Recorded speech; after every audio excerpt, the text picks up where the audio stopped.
31st নাইটের উৎপত্তি কোত্থেকে হলো, এটি একজন মুসলমানের সন্তান হিসেবে আপনাকে অবশ্যই জানতে হবে। খ্রিস্টপূর্ব 46 সালে রাজা জুলিয়াস সিজার নামে একজন ছিলেন। উনি সর্বপ্রথম 31st নাইট এর উৎপত্তি ঘটান, অর্থাৎ 31st নাইটের কার্যক্রম শুরু করেন। একটি তাদের দেবতা ছিল জানুস দেবতা, যেটির দুটি মুখ ছিল, একটি ছিল পিছনের মুখ, একটি সামনের মুখ, অর্থাৎ দুই মাথা হলো একটি মূর্তি। তারা বছরের শেষ দিকে রাত 12টার আগে ওই মূর্তির পিছনের দিকে পূজা দিত, আর রাত 12টার পরে তারা ওই মূর্তির সামনের দিকে এসে পূজা দিত। তখন থেকে 31st নাইট উদযাপন শুরু হলো। প্রত্যেকটি জাতির, প্রত্যেকটি ধর্মে আলাদা আলাদা সংস্কৃতি রয়েছে।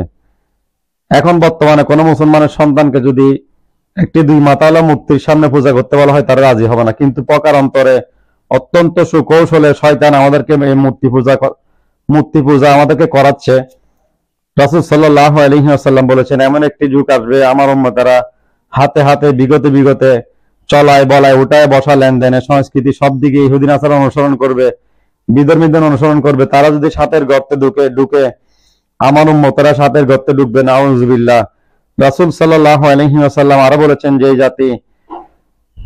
যে ব্যক্তি যে জাতির অনুসরণ করবে সেই ব্যক্তি সেই জাতির সাথে তাদের হাসর হবে, নাউযুবিল্লাহ।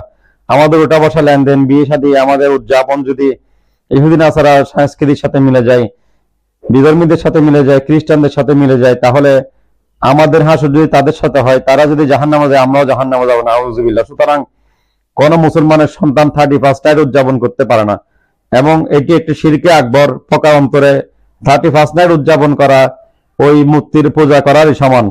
সুতরাং 31st নাইট উপলক্ষে আতশবাজি, বোমাবাজি, নাচ গান, নাচানাচি, কেক কাটা সহ সকল প্রকার শরীয়ত ঘোষিত কাজ থেকে বিরত থাকুন। এবং আমি অন্তর্বর্তীকালীন সরকারের প্রধান মাননীয় ডক্টর প্রফেসর ইউনূসকে ধন্যবাদ জানাচ্ছি। উনি বলেছেন 31st নাইট উপলক্ষে সকল প্রকার আতশবাজি, নাচানাচি, গান বাজনা নিষিদ্ধ ঘোষণা করা হয়েছে, এবং এই ধরনের যত কর্মকাণ্ড রয়েছে সবগুলো কঠোর হস্তে দমন করা হোক।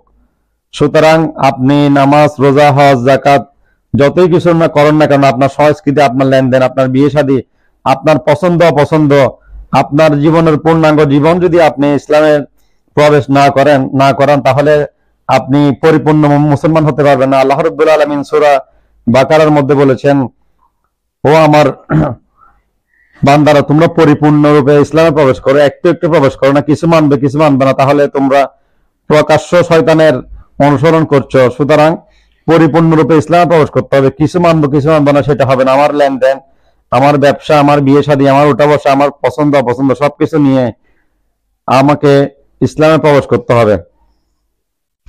আল্লাহ রাব্বুল আলামিন বলেন, ইয়া আইয়ুহাল্লাযিনা আমানু উদখুলু ফিস সিলমি কাফা, তোমরা যারা ঈমান এনেছো তোমরা পরিপূর্ণরূপে ইসলামে প্রবেশ করো। সুতরাং আল্লাহ রাব্বুল আলামিন আমাদেরকে এই 31st নাইট নামক অভিশাপ থেকে হেফাজত করুন, এবং যারা গার্ডিয়ান রয়েছেন, আপনাদের সন্তান, আপনাদের অধীনস্থ যারা আছে, তাদেরকে এই ধরনের শরীয়ত বিধ্বংসী কাজ থেকে বিরত রাখুন।